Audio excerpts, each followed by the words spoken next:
Ba-da-ba-ba, Japan by River Cruise is made possible thanks to those who donate to the show at japanbyrivercruise.com and due to the generosity of our corporate sponsors. In this confusing, troubling time of disruptive calls for equitable treatment, inclusivity, and compassion, it's good to know that some truths are eternal. Like the fact that Japan is an ethnically homogenous nation that engages in zero racial discrimination against those people in the country who don't conform exactly to that ethnic homogeneity. How does Japan accomplish this seemingly contradictory feat, you ask? By having a superior culture. So don't get distracted by the naysayers who should go back to their own countries for trying to make you feel bad about your country. Just remember these simple rules. If you want to be Japanese, you should have a pair of Japanese parents. And if you want to be good at soccer, you should have a pair of Adidas. Adidas Japan. Because racists spend money too.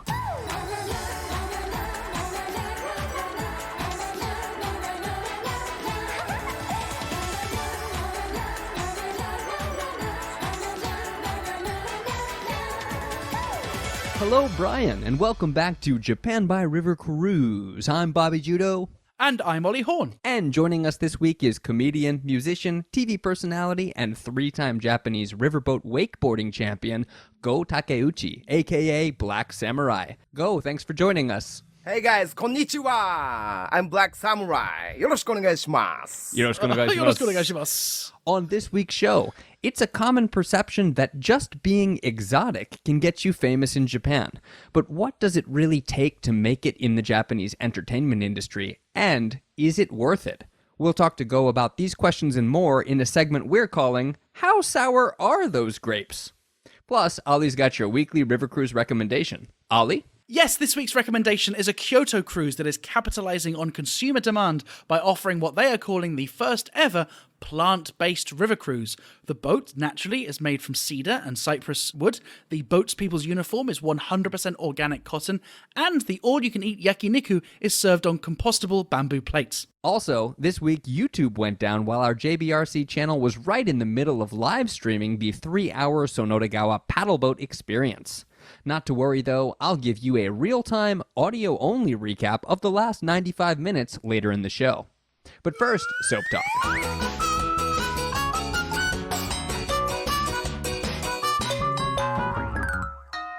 Go, Hisashiburi. Hisashiburi desu. Long time no see. Yeah, we've known each other for a handful of years now. We've performed together before, but it's the first time to talk to you in a little while. I wanted to say I'm really enjoying your YouTube lately. Oh, thank you very much. I mean, you are my YouTube shisho.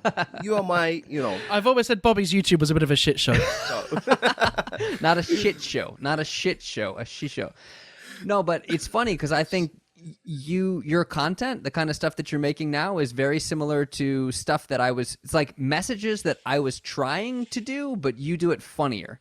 I really love your like Hafu ni kirawareru Nihonjin best 3. You've got like a video about, you do like Black Samurai Sensei, where you do like these classroom videos with animated characters, and the funniest one for me was the types of Japanese people that get hated by Hafu, by mixed race Japanese people. Right.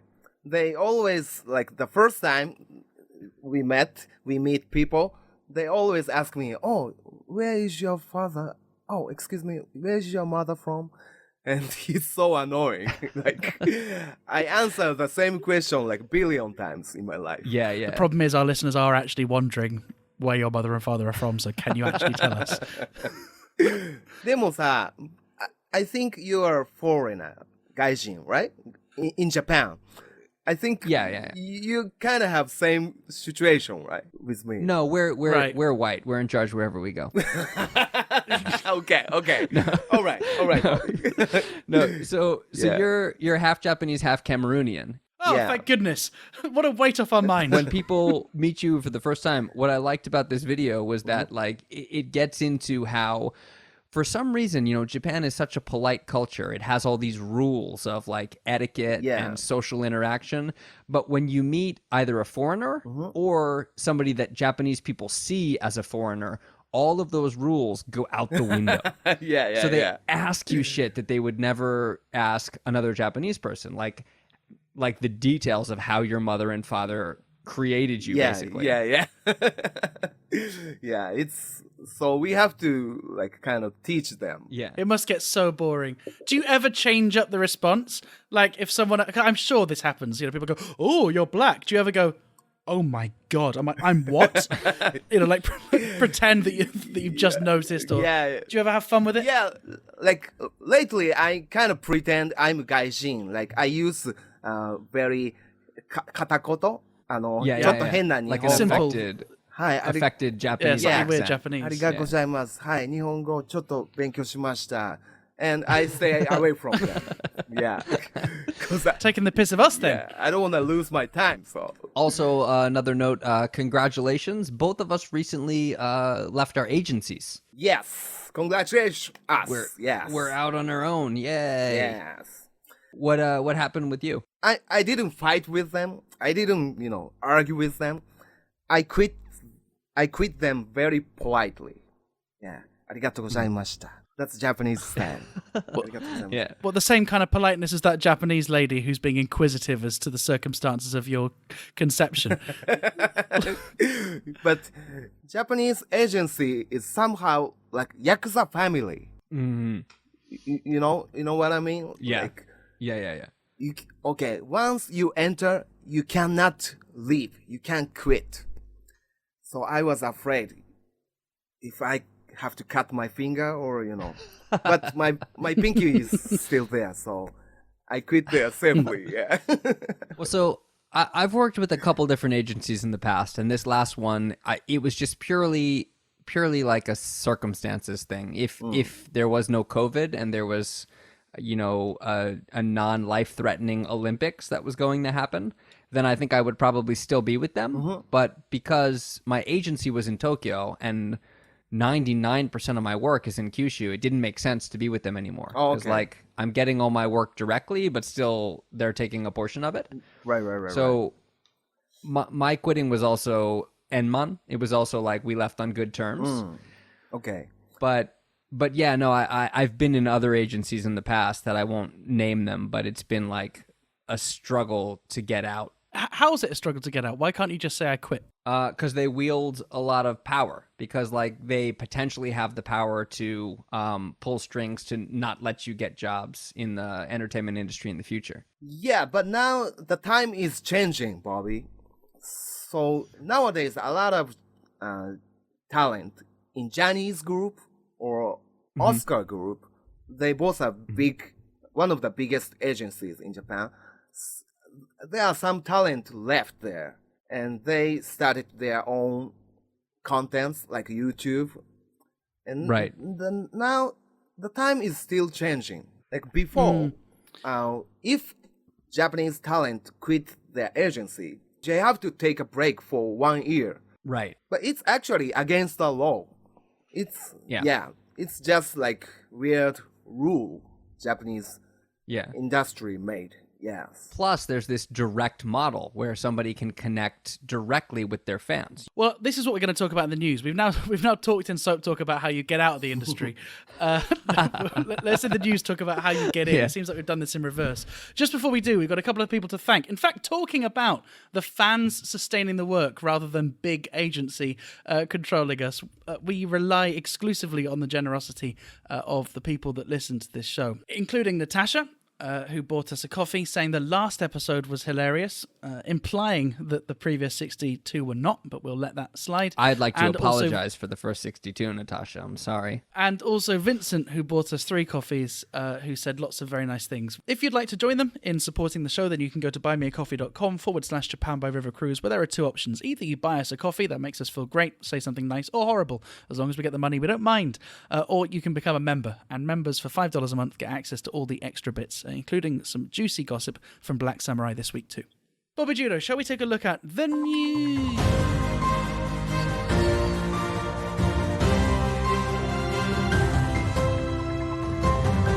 Ba-da-ba-ba. Bobby Judo, what are we going to talk about this week? Well, this week is a little bit special. I want to talk about trying to make it in the Japanese entertainment industry. When we first started working together with like the Japanese Comedy Japan initiative, where we were doing stand-up comedy. Oh, with Ben. In Japan. Yeah. Right. Yeah, Ben and some other guys started that up. But I'll always remember one of your first performances that you did with us that I saw, where you did the song Black Star. Yeah. Can you tell us a little bit about your experience as a half Japanese comedian? First of all, Japan is very homogeneous, right? It's not very diverse. Yeah. Like 99% of people in Japan have Asian look. So Tokyo is okay because there are a lot of foreigners in Tokyo. But if I go to even Nagoya, or if I go to Kyushu, Nagasaki, countryside of Japan, I would very stand out. Like black people are rare in Japan, and it also entertainment industry too. I can just name couple of black talent in Japan, and like maybe three, and one guy got arrested, so I don't want to name. Yeah. So yeah, the guy who got arrested, his name was also Bobby, Yeah. right? So like I went from like the second best Bobby in the Gai Tade entertainment industry to I'm the first one now. I'm the best. Wasn't that your opening joke for a while? Well, yeah. So to provide a little bit of background, this guy Bobby Orogon, who's from Nigeria, and is a huge name. He's the guy who does the voiceover on You wa Nanishi ni Nippon yeah. which is a show we've talked about before. He got that show. arrested for domestic abuse, and this is a joke that I do in rehearsal and never on air. But like I always used to introduce myself as Orogon janai Bobby. Oh yeah. I'm the Bobby who's not Bobby Orogon, and now I can't do this joke on air, but I'll say I'm the Bobby who doesn't hit his wife. yeah. It's good. Yeah. But so yeah, he's one of like three recognizable names Of black talent in the entertainment industry for black talent. Yeah. I think he was the number one. Isn't there somebody named Ike? Oh, Ike! I forgot. Yeah. Ike is maybe, I think he's the most famous black talent in Japan. Not now, right now. I'm noticing that you're not counting Soejima Jun. Yeah, Soejima Jun. Soejima Jun I think his career is growing up, but Ike is more famous. Ike is the guy that got a lot of foreign media attention, right? Because he was the one that, he's an American, had no connection with Japan at all, moved there for a professional job, and then got kind of flung into the entertainment industry. Do you see a distinction yourself between people that are coming in as complete outsiders or people that have some Japanese ethnicity or some other links to Japan through birth or having lived for a long time? Yeah. I feel very distinction from me and Ike. I think we have different weapons. Even though, right. Only our coincidence is our skin color. That's it. Right. He didn't. I don't want to say this, but he didn't even write his joke. I think he works with a comedy writer. He's just player. Right. He's good player though. Like a performer, yeah. I always suspected that, like with somebody like Atsugiri Jason, like I see a big difference between Atsugiri Jason and Pakkun. Like I feel like Atsugiri Jason, if you watch his like first videos, they're very different from before he joined Nabe Pro and had like joke writers consult on his jokes. Yeah. And tailor them for a Japanese audience. And anytime you see him unfiltered through a Japanese writer, the stuff that he says is a lot harder for a Japanese audience to swallow. Yes. But to bring this back to your song Black Star, this song was all about like trying to make it in the entertainment industry as somebody that Japanese people identify as black, and this problem that every time you were like, well, this is what I'm going to try, some other black person popped up. Yeah. Can you walk us through that history? Because I mean, it's a comedy song, but it's based on a true history. Yeah, it's half true and half made up. It's type of self-deprecation story. Yeah. And Yeah. you know, I wanted to be a dancer, but there is great half black dancer in Japan, so I gave up the dream. Okay, let's change. I wanted to be a musician. Then this is a Enka black star named Jero. He came up and he is famous. So okay, I gave up to be a musician, singer. Okay, I want to be a talent in Japan. Oh, then next, Bobby Olagon. He is so famous. Oh, okay. So it's like nowhere to go. Damn. And at the end, I say my life is kuroboshi, black star. Kuroboshi means in Japanese, it's a lose game. Yeah, lost game. Yeah. Kuroboshi, black star. It's like Japanese dajare joke. Yeah, it's this perfect pun because Black Star, the idea of being a celebrity as a black person, just happens to perfectly coincide with this concept of kuroboshi, which means a game that you've lost. Right. It's really, really good. And it really says something very true about the industry in that the way that the Japanese entertainment space works for foreign talent or half foreign talent tends to be one at a time. They go like, we need somebody who fills this role. And when they have that one person, that person does all of the jobs. And like, they don't leave any space for somebody else to come in. And right, exactly. If you have a new face, they can just go, we've got one of them. Right. Anything which needs that title, they're there. That's one thing that I always experience in Kyushu as like the white guy on TV in Kyushu. And my philosophy has always been to be very supportive of anybody else who wants to join the industry and comes to me for advice. But I get all of these people who go like, I want to do what you do. I want to do what you do. And I try my best to help, but in the back of my mind, I'm always like, well, you can't do what I do. I'm still doing it. Right. like there's only room for one at a time. Yeah, that's maybe true. And do you think that's because the way that entertainment is produced is quite cookie cutter? You know, that we cut to this person who thinks this, and this character who's going to talk about this, and this expert who talks about this. I think it's not just true for foreign talent, but basically everyone on a Japanese screen is quite one-dimensional. Yes. You know, they'll bring in a politics expert to talk about politics, but they'll never deviate. Or they'll bring in a comedian who's good at this, to do the food reporting, but they'll never deviate, etc., etc. Yes, I think like Japanese people generally like to watch something well packaged, well wrapped. It affects in comedian industries in Japan, Japanese comedians. Like if you enter Japanese comedy school, teacher gives you advice like, okay, your weapon is handsome, good, you're a good looking guy. You should make joke about good looking or something. Firstly, to listeners who aren't familiar with the Japanese entertainment industry, the idea of a comedy school is wild. Yeah. Right? Like it does not exist. There's maybe in the US there's people who do improv, but I mean, that's absurd. Yeah. Also, for listeners who might be listening to this for the very first time and don't have any context, I'm very good looking. Now I'm regret I said that. No, but it is true that I've actually for the last few weeks I've been teaching stand-up comedy to a group of 25 beginners, and I started by saying I don't think you can teach stand-up, so you've wasted your money, but I'll do my best.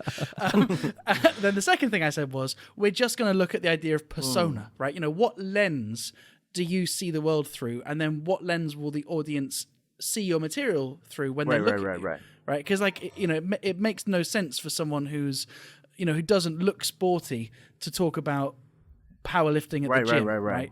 Unless their take is that they can't do it.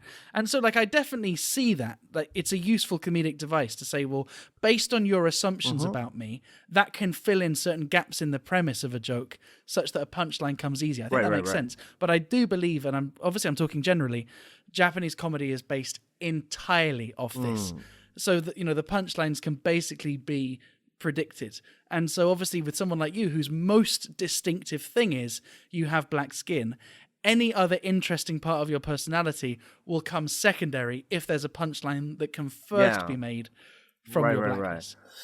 It's just not only me. Like, if you are overweight, you have to make joke about overweight, or if you are ugly face, busaiku, that's your tools for your joke, or and it's also like half people as well. Okay, if you are half, your facial is like Indian face, you have to talk about curry rice or something. yeah. You know? And can I just say for first-time listeners, I am fat and not conventionally attractive.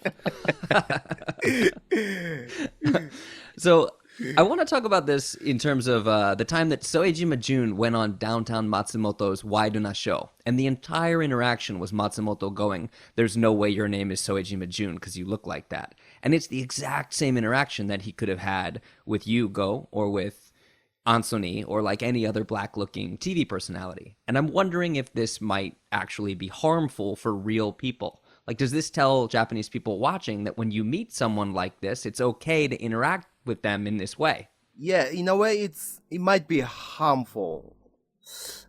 Because, example, when I was in my teenager, I didn't like people saying, "Oh, you don't look Japanese. Oh, you are not Takeuchi. You are Michael," or something. I didn't like that. Right. I didn't. But I went to New York. Oh, by the way, I lived in New York for 7 years, and my life totally changed. Like, as you guys know, New York, there are a lot of different looking people, right? So the thing I was struggling in Japan, in my mind, it flew away. Oh, it was very small little thing. And Japan is a little island, and Japanese people are like behind times almost. So my life totally changed, and my way of thinking changed. And then I came back to Japan, and I started making joke about almost everything. But when I watched the video I sent you, Bobby, that remind me my younger days when I was struggling. And I thought, if I was like teenager and I watched this TV, I would feel like, this is bullshit. Like, this is so boring. It's very mundane joke. Yeah. So, nanka, I feel like, what should I do? What should I do? Like, yeah. I think this is true for stand-up too, that if there's a stand-up comedian that looks different to the other comedians or has something different about them, they do need to address it, because audiences, for better or worse, have that kind of elephant in the room kind of feeling, right? Like, I think a really good example is Rosie Jones. Rosie Jones is an exceptionally good comedian. She's British, and she has cerebral palsy. And so she speaks far more slowly than most people, because it just takes her longer to create sentences. And so there's a fantastic clip online where she starts a set by going, "Hi, my name's Rosie. You might be able to tell from the way that I speak that I'm Northern." And just that one joke, one line, just you can almost feel that the energy or tension in the room just dissipate. You know, she's acknowledged it. She's said, "Look, I'm aware, I speak different, you're aware." And then the rest of her set, there's no need to reference cerebral palsy or anything else. You know, she talks about other things. She talks about the fact that she's a lesbian, or she talks about her family, like any other comedian would. And so I think there is a way of doing this, right? Where you address it, like, I'm black, I know. But then, you know, you bring in all the other aspects of your personality which have nothing to do with the color of your skin. And hopefully audiences will accept and enjoy them on that level without seeing it through this lens of Right. That's interesting. Go, do you think that the average Japanese audience is ready to be able to do that? The TV show, Waidona show, the video I sent you, I think most audience of the TV show is like mid 40 or 50. Like, young people don't watch the show. Maybe a little bit. Right. So I think people in 20s or teenagers in Japan, they are very ready, like, to accept everything, like minorities and diversity. Like, if I introduce myself, oh, my name is Takeuchi Go, I'm Japanese, they wouldn't laugh. It's like normal. Like, Right. so I think Jun Soejima, he definitely, by the way, we are friends. Me and Soejima Jun is friends. And he definitely knows, like, what he wants to do in the future. But he have to accept everything to be famous in Japan. That's exactly what I wanted to talk about today. And I think it's great that you framed it in this way that, you know, TV in Japan is traditional media and it's on the way out. It's not what young people are watching. But it's still kind of the pinnacle of success. You don't really feel like you've made it as somebody super famous. Even somebody like Fua-chan starts on YouTube, but is officially confirmed as a success because now she's everywhere on TV. Plus, it is where the money is, right? Still, you could generate the biggest audiences TV's by where being on still the where the money mainstream shows. is, because the 40 and 50-year-olds have the money and the young people don't. But yeah, like that idea of to succeed in this older medium, to succeed on TV as a foreigner or as a half person, you have to play along. That's with interesting. this- Old medium, old standards. Yeah, with this expectation of foreigners in a certain way. And I always kind of wonder, why is that so persistent? How does the audience watch that for the 100 millionth time and still enjoy it? The Hitoshi Matsumoto is god of comedians in Japan. So if he says white, even though it's black, people think it's white. So, Yeah, but so if he sets the mood, if he sets the tone and the direction, then people have to follow that. Nobody says no to him. That's why I quit my agency. Yeah, it affects every comedians or every talent. You know, I couldn't bad mouth about Japanese Geinokai. You know, I couldn't even say my opinions of Japanese Geinokai if I was still in the agency. This reminds me of something that I saw on an American TV show, which I think speaks to how different the industry is or how quickly things have changed in America. There's a comedian named Hassan Minhaj. Okay. Yeah, and he went on the show Ellen, and Ellen is comedy royalty. And she's this very, very famous comedian who has her own daytime show. She's like this generation's Oh yeah, Oprah. I know it. Yeah. Yeah. And he went on her show, and when he came out, she introduced him, and she said, "Oh, I'm a huge fan of yours." And he went, "No, you're not." And she went, No, seriously, I am." And he went, "No, you're not, because you just pronounced my name wrong. And if you actually knew me and you cared about me, you would know the correct pronunciation of my name. And my parents are here in the audience, and I'm not going to let you mispronounce my name in front of them, because this is important." And Wow. it was this super cringe moment, but also this very powerful moment in, you know, if she's the downtown Matsumoto and he's the Soejima Jun, to come out and when he says, "Your name's not Soejima Jun, it's James," it would be like for him to go, "Screw you, my name's Soejima Jun. You don't know what the hell you're talking about." Soejima Jun is very Japanese. He can speak English a little bit, but it's not like me. His English ability is very, very, very limited. So Soejima Jun, his inside is totally Japanese, right? And Japanese people, we tend to care about relationship. Japanese people generally, they don't want to argue, they don't fight each other. And Soejima Jun, I think the important of him at that point is like having good conversation, good interaction of Matsumoto and other guests. So Right. yeah. Yeah, we were aware that his English is not that good. That's actually why we couldn't get him for the show, and we had to book you. Okay. So I'm second. The first is Soejima. We wanted him. Well, I mean, first we tried Bobby Ortegon, but he's in jail. The Wi-Fi connection's shit there.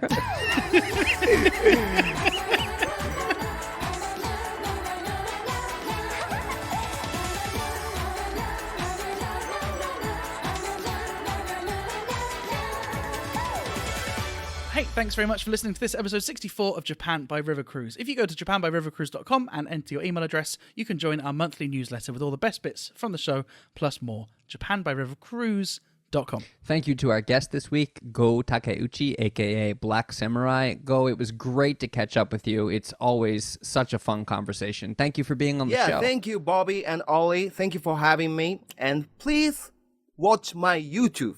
Check the link, guys. Thank you very much. Yeah, I recommend it. It's like the stuff that I used to make, except better and not as pretentious. Thank you, everybody, for listening, and we will see you next week.